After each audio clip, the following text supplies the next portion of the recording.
¿Qué tal amigos? ¿Cómo están? Soy Antonio Sánchez Ballinas, coordinador de su programa Radio M12 que se transmite por la frecuencia universitaria en 96.9 del FM de nuestra máxima casa de estudios, la Universidad Autónoma de Puebla, desde hace más de 20 años, los días sábados a las 10 de la mañana, donde le espero para escucharnos y donde la libertad de expresión la hacemos todas y la hacemos todos.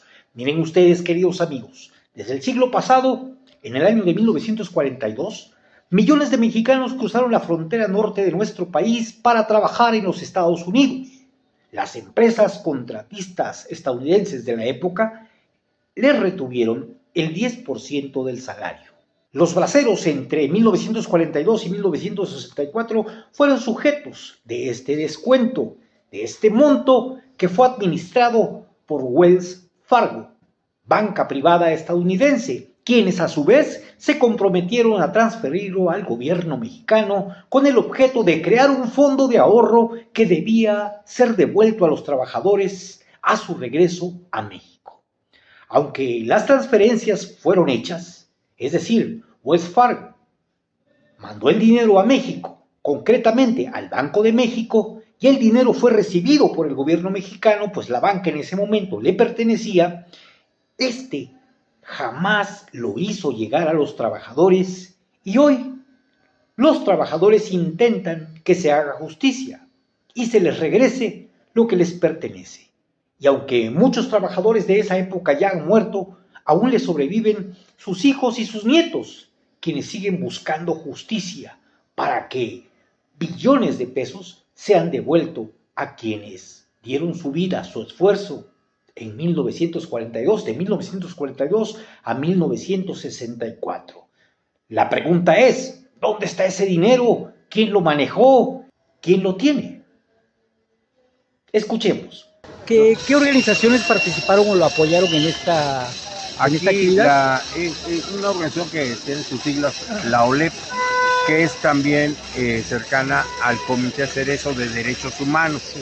Ellos nos ayudaron, tienen compañeros aquí en Puebla. Y un saludo a todos los radioescuchas de M12.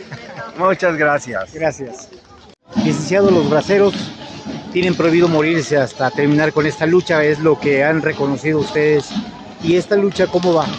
Bueno, estamos esperando la resolución de la Comisión Interamericana de Derechos Humanos. Tenemos un trámite legal allá en la comisión en Washington y nos han dicho que ya está por resolverse, entonces estamos esperando, pero como lo hemos expresado, no se trata solamente o únicamente de ganar un juicio. Queremos que si la presidenta Sheinbaum tiene realmente esa sensibilidad y ese compromiso, lo entiende con los derechos de los braceros, le agradeceríamos que ya evitara que se siguieran muriendo los braceros sin ver el final de este conflicto. La cuarta transformación son muchas cosas, pero la justicia para los braceros no la hemos visto en la cuarta transformación. El presidente López Obrador, cuando fue candidato, anduvo por todo el país y en todos los lugares donde se aparecía llegaban braceros. Y él les ofreció, ¿sí?, que si él ganaba la elección y se convertía en presidente de la República, él iba a resolver definitivamente el conflicto de los braceros. Cuando llegó a la presidencia 2 meses, 3 meses después de que la Suprema Corte de Justicia echó abajo la sentencia que nosotros ganamos en un juzgado de distrito.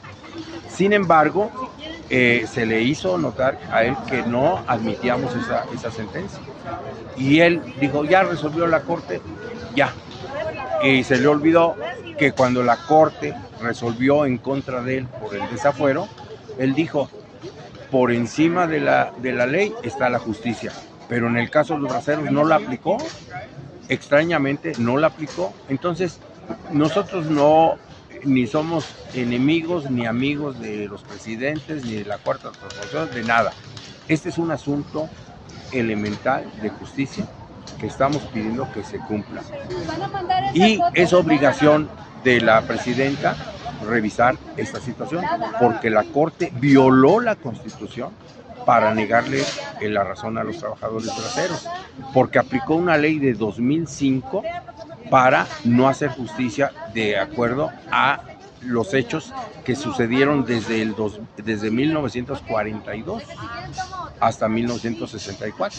Entonces, eso está prohibido en el artículo 14 constitucional y es un principio general de derecho universal que establece que se prohíbe la aplicación de la ley post factum. Después de los hechos no se puede aplicar una ley nueva. ¿Sí? Entonces ese es el sentido del movimiento que subsiste en todo el país todavía.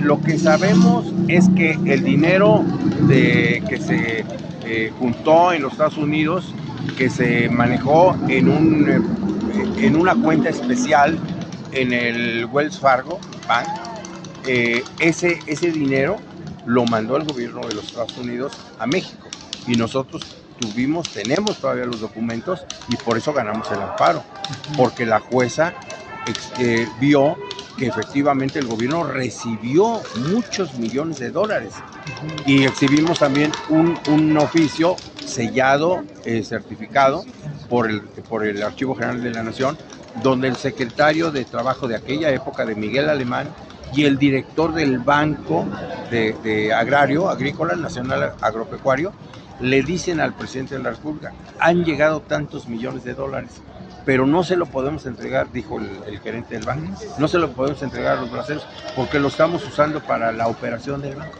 No es posible eso. Sí. Imagínese que usted es empleado de una empresa y le dice al dueño de la empresa: ¿sabes qué? No te puedo dar tu dinero porque lo estoy usando para... Ahora resulta que los bancos son privatizados posteriormente. Así. Pero ese dinero llegó. ¿Qué hicieron con el dinero? Eso sí no sabemos. No sabe. Bueno, lo que sí sabemos es que no se lo han querido entregar a los braceros. Se lo gastaron, lo perdieron, lo enterraron, no sabemos. Pero ese dinero... O lo hicieron más, que ¿no? Llegó. Sí, ese dinero llegó a México y es de los braceros. Se hizo un estudio hace como unos 10, 15 años en la Universidad Nacional, en la Facultad de Economía, y se llegó a la conclusión de que con los intereses y el cambio de, ¿cómo se llama? Del valor, ¿no? Las divisas. Las divisas, por los 4.5 millones de contratos que firmaron los trabajadores y que laboraron allá, se calculaba que más o menos 5 billones de pesos. Los braceros, que están organizados en Estados Unidos, en México, se llama Red Binacional de Organizaciones de Braceros. Esta red no es intransigente, no está pidiendo que le resuelvan la vida para siempre, ¿no? Simplemente que se dé un pago, ¿sí?, a cuenta de lo que se debía, que sea justo, que sea decoroso, pero no los 38,000 pesos que les aventaron como limosna.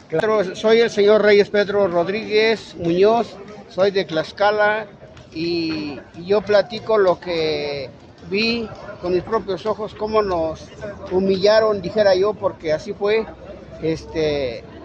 Nos ultrajaban por atrás y por delante y de todo eso había personas que no cumplieron con los requisitos que supuestamente los de ahí pedían. Entonces mucha gente la devolvieron ahí se quedó en el empalme y después de ahí, ya bien gastado, sin un dinero, los pocos que habíamos, echábamos colecta para verlos, darles algo para que se pudieran regresar para su lugar de origen. De que te metías al surco hasta que no salieras porque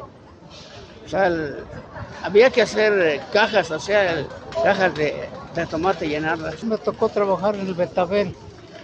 Es una planta que cultivan allá, creo, dicen que para azúcar. Se da un camote grande blanco y ese me tocó cultivarlo a esta medida, en un asadón. A esa medida tenía que ser cada matita. Andaba el mayordomo, pero ya era mexicano, porque era de la raza nuestra. Nomás checando que no quedaran de 2 matas, que debe ser de matita. Y no, si estaba mal, le llamaba la atención de ellos.